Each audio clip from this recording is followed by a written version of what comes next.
How to fix Facebook? Something went wrong. We are working on getting this fixed as soon as we can. So this error is very common and usually happens because of a temporary glitch, bad cache, network issues, or account session problem. So first of all you have to do is check your internet connection.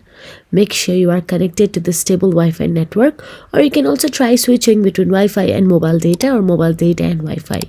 Also restart your router if you are using Wi-Fi. Once done so, go back and look for the App Store or the Google Play Store for the Android and simply tap on it. Then in the search address bar, type down Facebook and hit enter. Old version causes login and feed errors, so make sure that you update the Facebook app to the latest version. If you see the update icon available, update it and wait for a while and simply tap on the open if needed. Once you are done with it, go back to the home screen and look for the settings app, and all you have to do is tap on the setting. Once inside settings app, scroll down and tap on the general. Inside general, tap on the iPhone storage and look for the Facebook app. Then all you have to do is tap on the Facebook app and tap on the offload app option available there and reinstall the Facebook. If you found this video helpful, please like, share and subscribe, and thank you so much for watching.